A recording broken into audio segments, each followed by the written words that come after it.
Hello बच्चों, प्रश्न पढ़ते हैं। 250 ग्राम द्रव्यमान की गेंद बल्ले से 10 मीटर प्रति सेकंड के वेग से टकराती है तथा 0.01 सेकंड में समान वेग से वापस लौटती है। गेंद द्वारा बल्ले पर आरोपित बल होगा।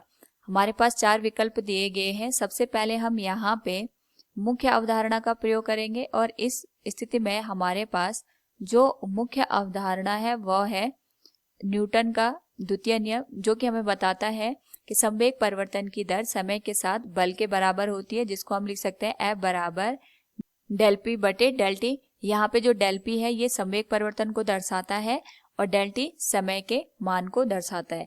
दिए गए प्रश्न के अनुसार हमारे पास यहाँ पे जो गेंद है इसका जो द्रव्यमान दे रखा है ये 250 ग्राम के बराबर है, जिसको हम यहाँ पे किलोग्राम में लिख सकते हैं 0.250 किलोग्राम के बराबर।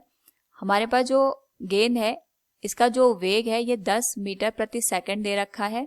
तो अगर यहाँ पे जो गेंद है ये यहाँ पे इस दिशा में जा रही है 10 मीटर प्रति सेकंड के वेग से, ये बल्ले से टकराती है यहाँ पे और बल्ले से टकराने के बाद पुनः विपरीत दिशा में समान वेग के साथ गति करने लग जाती है। क्योंकि यहाँ पे अगर हम इस दिशा को धनात्मक मान रहे हैं तो इस दिशा को हम यहाँ पे ऋणात्मक मानेंगे। तो इस दिशा में हमारे पास जो वेग का मान होगा वो हो जाएगा VB डैश बराबर -10 मीटर प्रति सेकंड। इस स्थिति में अगर हम बल का मान ज्ञात करें तो ये आ जाएगा संवेग परिवर्तन बटे समय। संवेग परिवर्तन को हम यहाँ पे m इंटू a से दर्शाते हैं, जो कि हमारे पास आ जाएगा गेंद का द्रव्यमान गुणा गेंद का वेग VB डैश के बराबर माइनस गेंद का द्रव्यमान गुणा गेंद का वेग बटे समय।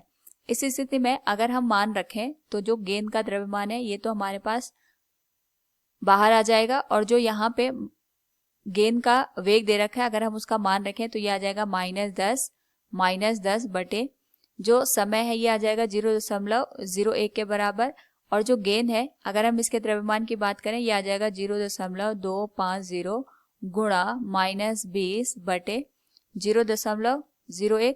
इस स्थिति में अगर हम यहाँ पे इसको हल करें तो ये आ जाएगा 25 गुणा -20, जिसको हम लिख सकते हैं -500 न्यूटन के बराबर। तो दिए गए प्रश्न से हम ये कह सकते हैं गेंद द्वारा बल्ले पर आरोपित बल होगा 500 न्यूटन। विकल्प डी सही हो जाएगा। उम्मीद है आपको समझ में आया होगा। धन्यवाद।